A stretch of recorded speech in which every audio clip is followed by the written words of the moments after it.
And good morning and welcome to London, where I'm delighted to be running a webinar with Phil Cooper and Chris Dyson on the Paternoster Pavilion, showcasing new ideas for sustainable design in one of London's most historic locations. We'll be going over that in some detail and you'll get a handle on it. But Paternoster Square, as many of you will know, is located just to the north of St. Paul's.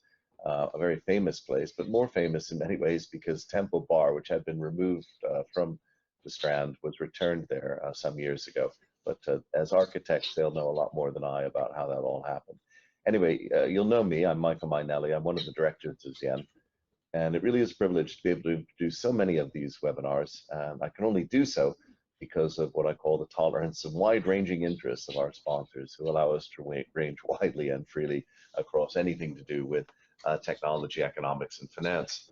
So you might be thinking, what the heck has a pavilion in the center of the city of London got to do with technology, economics, and finance?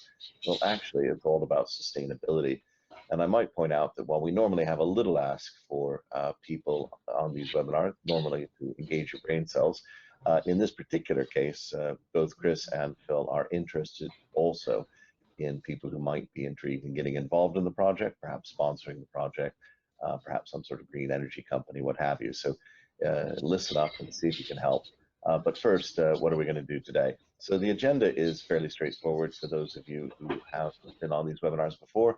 My job is to get out of the way as quickly as possible. I'll hand over to Phil. We'll make a short introduction, then hand over to Chris. But we're hoping to keep 20 minutes or so for Q&A. And that is the best part about these webinars, a chance to engage with our special guests. 3 quick points, if I may. Firstly, the slides are posted and will be posted and are up there. Secondly, yes, this is being recorded and it will probably be up late tomorrow, so you can watch it over the weekend with some popcorn, friends, family, have the neighbors around. It's quite that way. And then finally, if I might add, please do participate in the Q&A. This is a very interesting one, and you're talking to 2 leading architects who know what they're doing. So good questions are always welcome, as well as observations and comments. But would you please use the GoToWebinar question facility, because I'm here with you, so I'm not on Signal or Teams or anything else, or email. I won't get to later, but I'll feed those into the conversation with Phil and Chris. All of your questions will be sent to Phil and Chris with the email attached, and if you in some way would like to get directly in touch with them, just type in, I would like to talk to Phil or Chris or both, and they will receive that. So enough of the housekeeping, onto the webinar. And before we start, just one quick question, which is going to become quite relevant. How much CO2 does the average home in the UK emit through heating, just heating, every year? And it's important because Chris wants to get your brains engaged about the amounts. Chris and Phil, I don't think you know the audience that well, but very opinionated or very strong-minded or very informed is fairly typical of the FS Club audience. So over 60% have voted. I'm just going to leave that open for just a second or two longer. And okay, we're well up to 3/4 of the audience, and we're going to display the results. So the audience is pretty split, really, on 2.7, 4.7, or 10.7. Actually, though, 2.7 wins by a pip. And as is so frequent, the FS Club audience is right. The answer is 2.7. Although, folks, we were leaving it a little bit fine today. Anyway, I'll get out of the way now, and I'd like to hand over to Phil. Phil, the floor is yours. Thank you very much, Michael. Good morning. It's my pleasure today to introduce architect Chris Dyson, who will take the reins from me as master of the livery company of architects in the City of London at the end of September.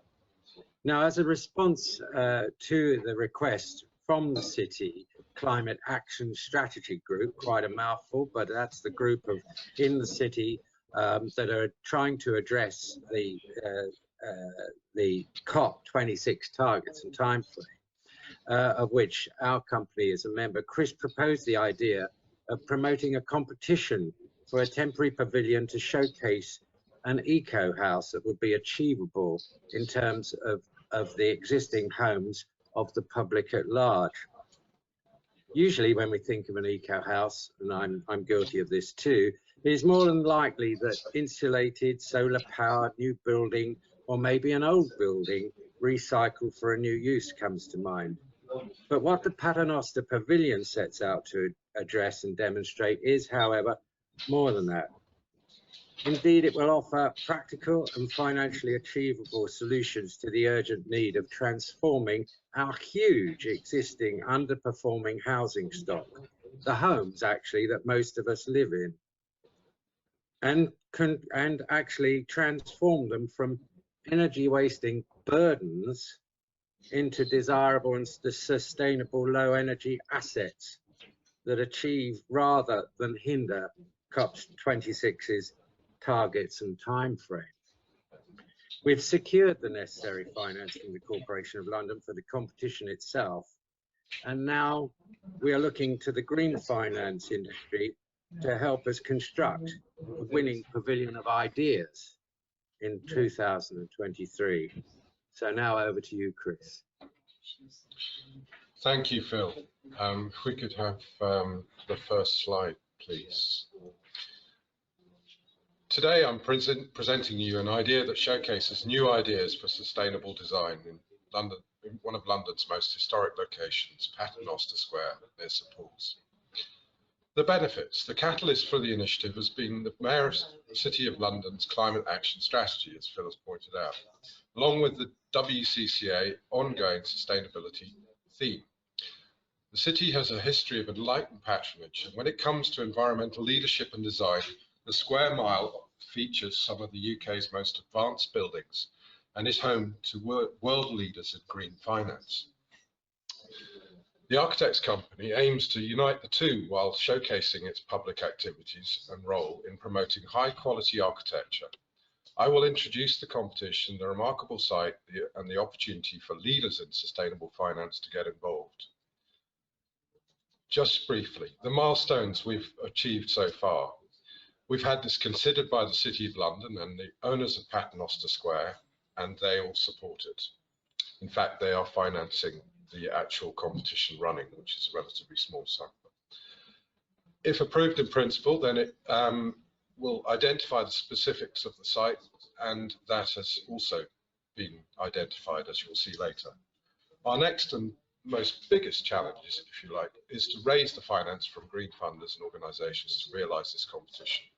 The door is wide open to investors to sponsor the competition, which will be organised by the London Festival of Architecture, which is an established architectural organisation that reaches out to the public, and the Architects Livery, in association with the nearby Temple Bar Trust, which Michael touched on, is our new home as an architects company in the City of London. So I'm going to canter through this opportunity and look forward to hearing your thoughts. Next slide, please.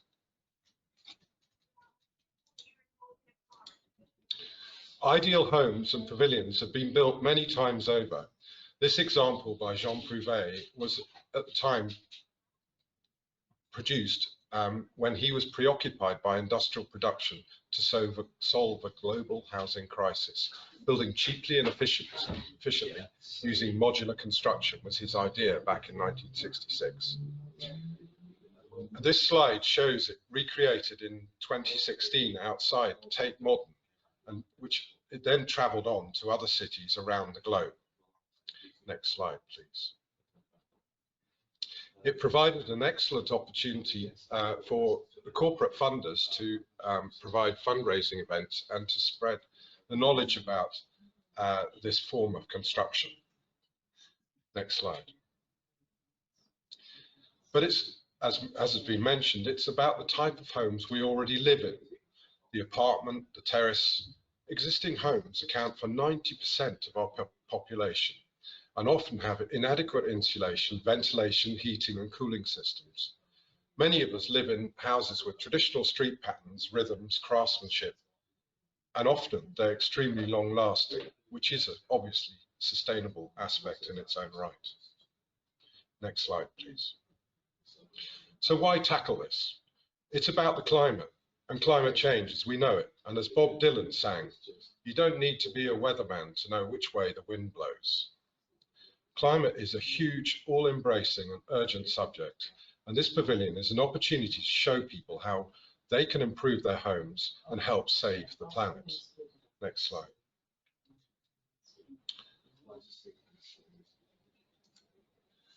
To provide an exemplar exhibit to stimulate thought and illustrate how people might embrace new technologies in their own homes to reduce the cost of living and save our planet. Next slide. To construct a temporary exhibit, the Winnings Consortium Exemplar Pavilion will be located in this wonderful location as a public exhibit and an educational resource, which will be backed up by the Temple Bar's educational facilities to promote a positive action to mitigate climate change and to encourage financing of green housing in communities. Building sustainability presents a fresh challenge, thinking about the source of our materials and their longevity. I am reminded, for example, of Michael's talk, Sticks and Stones, that perhaps building even in new stone is not as expensive as it might first appear. Next slide. Where? The site is in the southeastern corner of Paternoster Square, behind the chapter house here and the bottom left, and with the backdrop of St. Paul's Cathedral. On the right, Temple Bar, as you can see, our new architectural livery hall, both are acknowledged as masterpieces in stone by the architect Sir Christopher Wren, who celebrates his 300th year since his death in 2023, which is the same year this pavilion will go in. Next slide. So nearby, the site of Temple Bar will offer the investor in the competition the opportunity to show and tell the world and educate school parties and the general public about the pavilion and its green credentials. The Wren Room on the bottom right, above the arch, and the lecture hall top right in the courtroom on the right are accessible through Paternoster Lodge. And while the brief is highly flexible, the starting point is the house. Architects are being asked to consider living, dining, kitchen, bedroom and circulation spaces. The pavilion is intended to explore new ways of building, the challenge of participants to combine new architecture with the latest technologies to create a memorable, inspiring structure. With its high-profile location in the shadow of St. Paul's, the project is expected to draw an impressive calibre of submissions and attract national and international attention. The pavilion will be installed for 3 months in 2023 and is likely to be welcome to 100,000 visitors and could be relocated to other cities as part of a touring program. Next slide. The footprint of the site is indicated red in this slide, is as big as the Temple Bar and Paternoster Lodge combined, with some 23 by 28 meters along the two sides of a triangle, and directly associated with the open space. The limit is limits on loading and heights and power and access are all clear and defined. And so we have been in good discussions with the owners of the square. Next slide. Concerts and a whole program of events are frequently curated at the square, and this pavilion will complement that activity in the bottom right. I imagine that saying something along the lines of the tour was a real treat, and we were left with the exhibition. We left the exhibitions pavilion and stepped out into the warm, balmy evening. The city seemed to have come alive with people out on the pavements, drinking and celebrating together after being cooped up for 2 years in the pandemic. Might be a common enough experience. The city seems to be returning to a new form of itself, trimmer perhaps and more nimble, but is still as dynamic. And one of the great draws of working in the City of London is its architecture. And this temporary exhibition could be a welcome addition. Next slide. As we said, initial discussions with the owners of Paternoster Square have already taken place, and we could use this location. It is designed to be realised through an open competition led by the London Festival of Architecture in association with our architects company, and would be open to design, supplier and led consortiums employing the use of UK registered architects. The budget, which is obviously to be confirmed and might end up being confidential, we imagine would need to be in excess of £500,000 plus professional and local authority fees, depending on the dwelling size. And this would include the full running and operational facilities while open to the public, and responsibility for security, erection and removal. Importantly, the competition will be judged by a respected panel, including the London Festival of Architecture, the Architects Company, and of course the green sector investor or investors, and will be nationally and internationally recognised, we hope. Next slide. So we want this to be an exemplar of sustainability, but the exact scope and understanding of this we would like to be specific to the concept of the entrance scheme. For example, the design might address super local sourcing, efficient building fabric, low operational and embodied carbon, recyclability, reducing plastic waste, social health and well-being, or a combination of these issues. The key criteria we'll be judging against are the following: the sustainability concept and agenda for the project and how it's tackling it, and its relevance to the ongoing dialogue about climate emergency. Key targets the project will need to achieve are derived from a sustainability concept, some of which ideally should be in hard numerical metrics. We'll also assess it on the proposed design and construction and the way it meets these targets.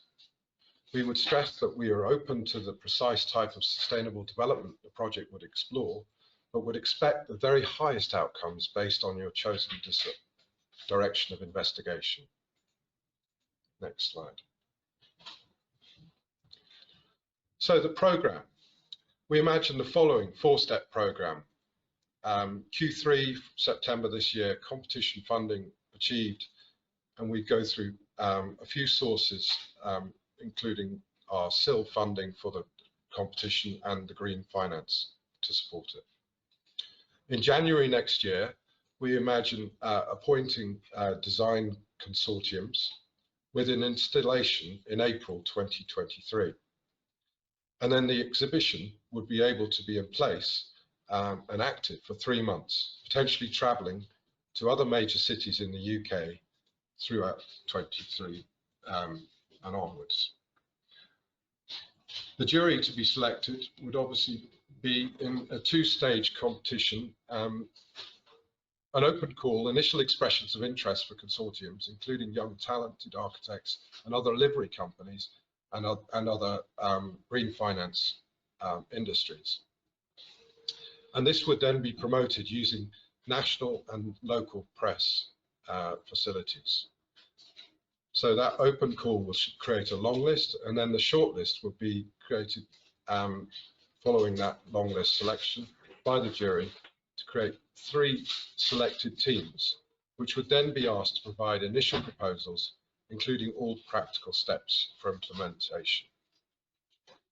And then, of course, a winner announced, and the whole thing would be completed.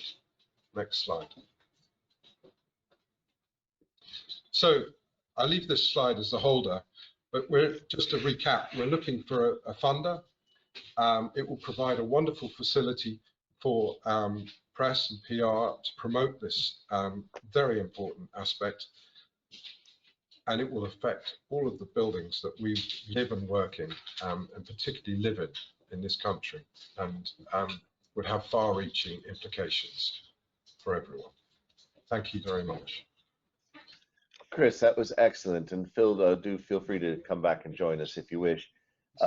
Chris, there are quite a few questions here, which is good, and please do keep filling in the questions, comments, observations. I'll start, if I might, with Chris Bicknell. Is there a benefit to have additional exhibit space in Temple Bar to augment the pavilion? For example, other entries and other background contexts?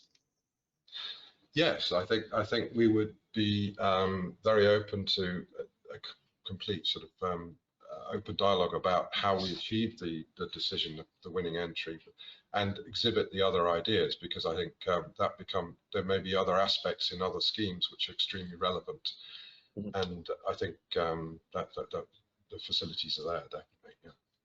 I mean, do you have a, as an architect, you must have an idea or two yourself of things that you think would be interesting. If you were one of the entrants, what would you submit? Well, I would be keen to make a striking. It's an exhibition piece. You want to make something striking and that will draw the people to the space. And some of these visuals we've shown in slides do illustrate that, I think. But it would need to be unique and not something that somebody's seen before. And so that would draw people to it, and they can then see through their own senses how these spaces could work, how we could heat, how we could insulate, how we could better create our homes for the future from existing stock and from new build. Do you see? So this is very much residentially focused. Is that correct? It is. It is primarily residentially focused. Yes. Yeah. And your focus as well is on existing stock as opposed to brand new. Well, I think we're open to both, in fact. But it's Okay. It's a lot easier, Michael, I think, to create shiny new homes than it is to rework the existing. And since most of us live, like 90% of us live in existing buildings, a lot of them even listed, which is another criteria which needs to be met. So it can be a real challenge, and I think we need to help illustrate how people can overcome these challenges.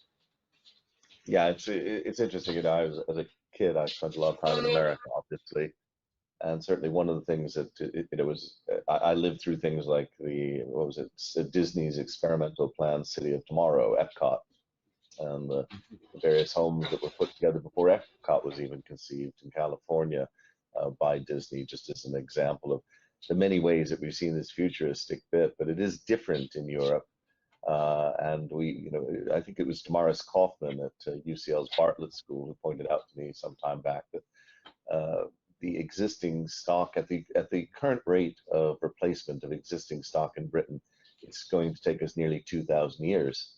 So we've really got to do the retrofit, I guess, is probably the point to be made. Hugh Purser is here.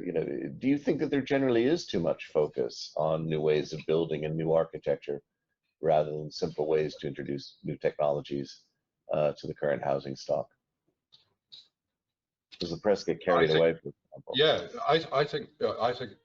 I mean, my preoccupation as an architect, in practice, is often working with listed buildings and historic buildings and buildings in conservation areas. So yes, I think there is an awful lot of attention given to new build. But actually, the existing stock has got, all the embodied carbon is already there, and all we need to do is to layer up a more efficient way of using those buildings. And it can be extremely creative and interesting. And the best minds in architecture are already tackling this in many ways, in the ways we work and the ways we live. And I think this is an opportunity to display that. And, I think, yeah, it's a great opportunity. Liz Russell, who does a lot with the IT company, is curious about the weight here. Are these going to be theoretical designs, or are you going to only allow people who've pretty much got proven technologies and materials? And she's also curious as to whether or not this is one design, or are you going to try and handle many? It will be one design that's chosen to be built, and it will be real. It won't be theoretical. We'll be hoping to tap into those green energy sector to find the best systems for heating our homes, to illustrate that in physical reality in the exhibition pavilion.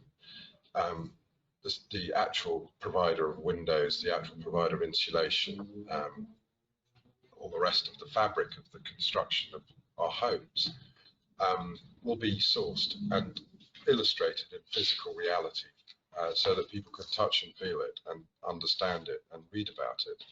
and even go to Temple Bar to learn from some of the product providers about their products and how they can be used within their own homes.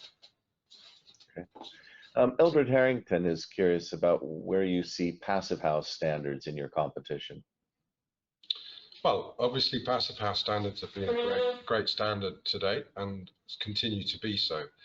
I think we would obviously refer to them, but I think the pavilion itself won't necessarily have to conform to that kind of construction. It's an illustration exhibition pavilion, and it will be open to the elements. So, and it needs to be safe. So, yeah, I mean, of course, it will adopt those things. Yeah. Okay.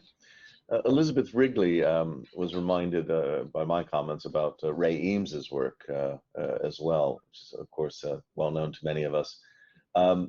But she's curious, is this just the structure, or where do interiors fit into this? It is an exhibit you would walk through, and so interiors are an integral part of it.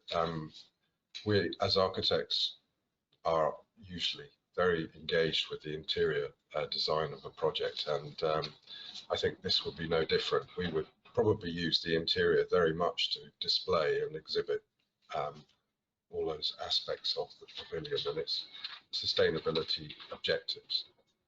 Mm-hmm. And Liz, again, how much is cost going to be a criteria on this? I mean, you know, we've all seen wonderful gold-plated designs that nobody can afford. So in your competition, where does cost sit? Well, I think in terms of the pavilion, it's an exhibition pavilion which will have its own costs and associated running costs. Yeah. So, but in terms of the cost of the items that go into the future of our established homes, I imagine that we can be able to, the exhibitor should be able to identify what a 4-bedroom home might cost to heat if it was in a traditional brick construction, for example, or if it was in an apartment building. You know, what the costs of those elements will be important to illustrate to people, because obviously that helps them inform decisions. Mm-hmm. An interesting point here from Chris Bicknell again. Given the location, could we leverage you know, deals from local hospitality venues, for example, visit and dine packages as part of the sponsorship? Yeah, I think that's what I was alluding to in those first 2 slides at the beginning with the pavilion that was by Jean Prouvé. That proved, because it was raised on stilts in that case, and we have the opportunity of height up to 10 meters in our project here. You can actually create an area underneath the building or within the pavilion that allows people to congregate and to have lectures and talks, much like the Serpentine does in the Serpentine Gallery here in Hyde Park. Mm-hmm. And also to use in inclement weather the Temple Bar itself, which has a facility for up to 60 people to sit in a lecture hall arrangement, and a little room for anteroom for breakout space. Okay. You know, exhibitions like this have always got timing issues. We all recall things like the London Eye, which, well, maybe we don't recall, but it was going to be a temporary structure, I think, for 1 year or 2 years. And we're now 22 years on. It's going strong. And nothing wrong with it. I have nothing against the Eye. I might be a little bit more sensitive about Temple Bar getting clogged up with pavilions for a long period of time, but there are a number of comments and questions here. I mean, do you think this is potentially a permanent thing, or no? I think sort of a permanent cycling thing? And how much time can you possibly max out from it? Well, I think we've been discussing with Savills, the managing agents, that it would have 3 months as an exhibition piece, and there is no reason why it couldn't arrive as a volumetric construction or partially volumetric construction, which is favoured by house builders, for example, and then be lifted up and taken off to another place and another city. And so I think to answer that question, it's 3 months most likely, and yeah, it's definitely not going to be a permanent element, I think, in the eyes of the landholders. So you're going to take a leaf out of Jean Prouvé and do it in 7 hours and then move it in 7 hours somewhere else. That's it. Yeah. Have you by any chance been in discussions with other urban centers that might want to host a kind of a recycled Paternoster Square exhibition? At the moment, not yet, but I think it would be relatively easy to initiate those discussions, you know, take it up to Scotland, to Edinburgh, to Glasgow. You know, a lot of northern cities in Manchester have great public spaces, which often put on similar exhibits or concerts or events. So I imagine that once we've got it sort of sorted in terms of finance, that should be relatively straightforward. Okay. Michael Shapiro, who I happen to know is the senior warden of the World Traders, has asked, he's very buzzy about this. This is an amazing and fascinating idea, as well as being relevant. How will you give it publicity? And once built, why could it not remain permanently? So he too is interested in the permanence. But I like your touring. He thinks it will resonate widely, and he promises to bring a World Traders visit. But what is the publicity program? Well, we have, with the London Festival of Architecture, Peter Murray, who you may well know, many others may know, is extremely well connected in the world of architecture and construction world. We would use his and the London Festival of Architecture as a vehicle to publicise the project.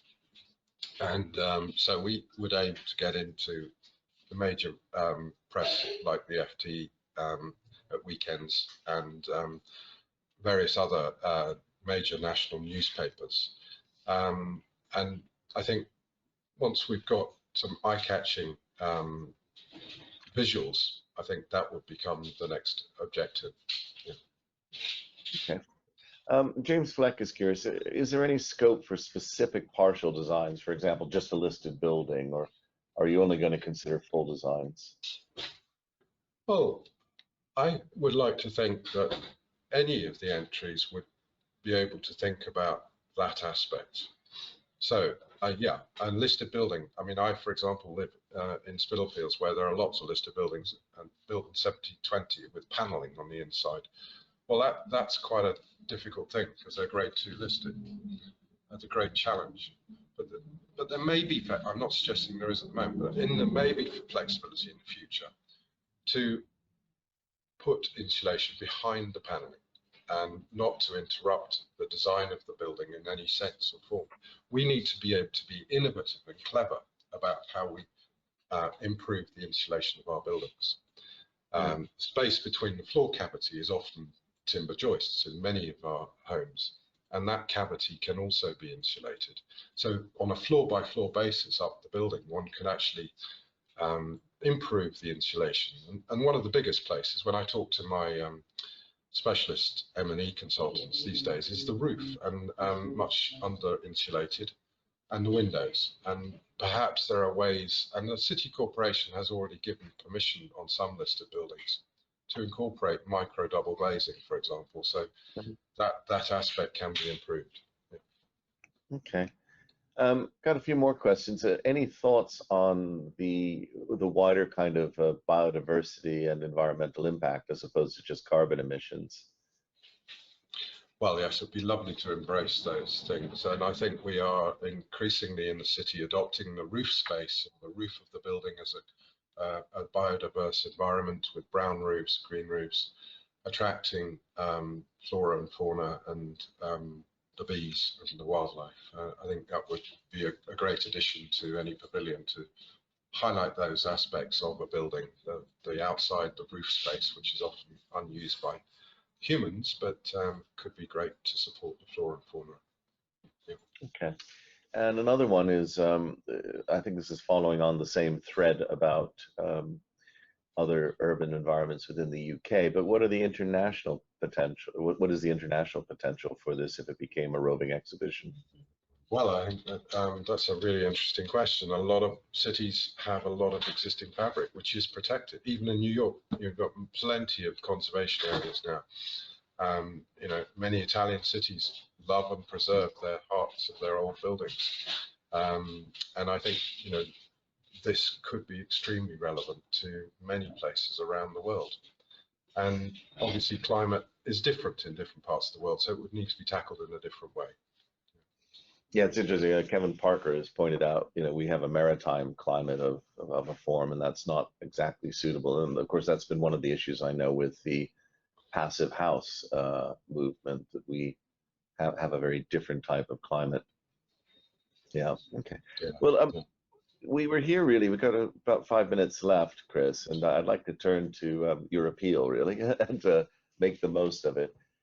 It sounds to me that some of the audience out here might find it helpful to identify their connections, perhaps with other urban centers in the UK, and direct them towards you.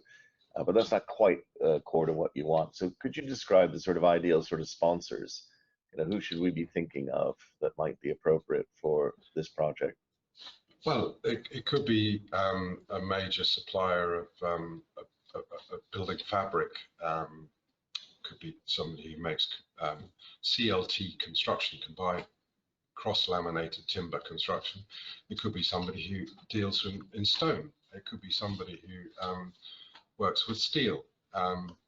In terms of the primary structure of the pavilion, it could be one of those, any of those sources.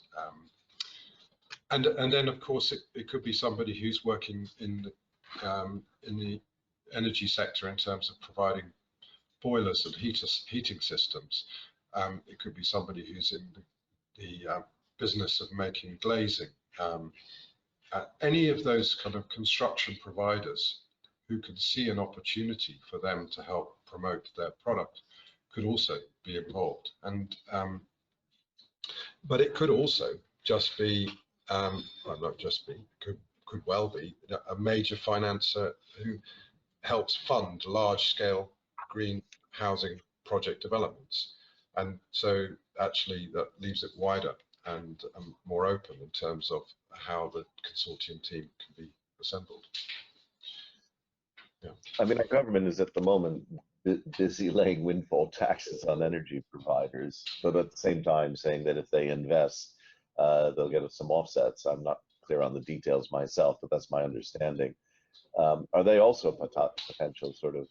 Absolutely, yeah. I mean, imagine British Gas or any of the major energy suppliers could actually be wonderful place, particularly if they get tax breaks to help fund this and show the world what they are actually doing and achieving to make a more sustainable environment.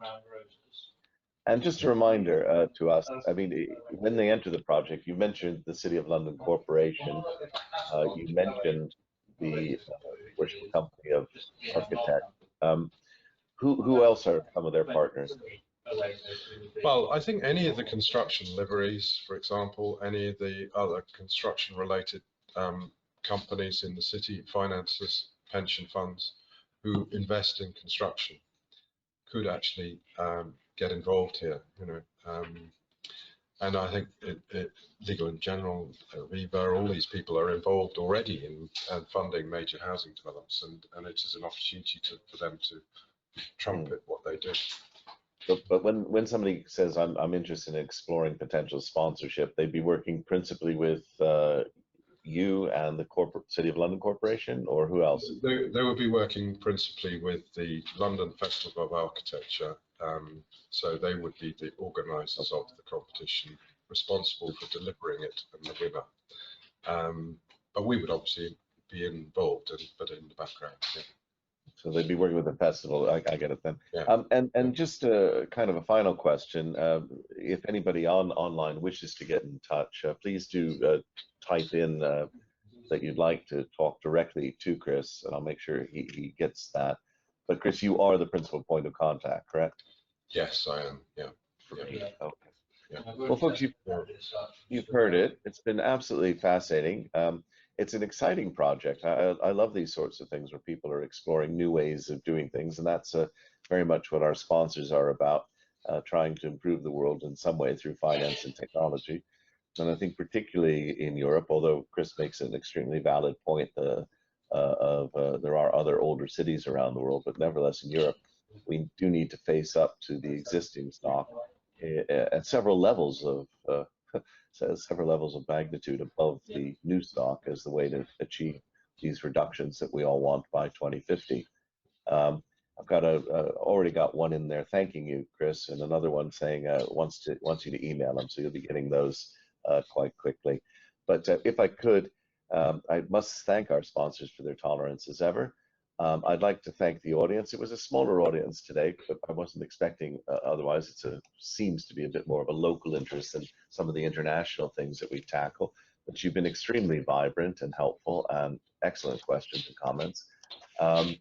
If I could just point you to next week, we are going to be tackling the ESG data problem. My personal view, as many of you know, that ESG is the problem, but we see all views here, and we're going to hear a vigorous defense of ESG as being the way forward. And then please do look on the website for all of the other forthcoming events. Now, if I could, I'd also like to thank you, Chris, and Phil. I understand you're there in the background. Both of you, it's so kind of you to share this wonderful project. It's a very inspiring one, and I wish, and I'm sure everybody here on FS Club, wish you the very best in achieving it. And I've already got some comments here of help and assistance. So take care, and thank you very much. Thank you. Thank you.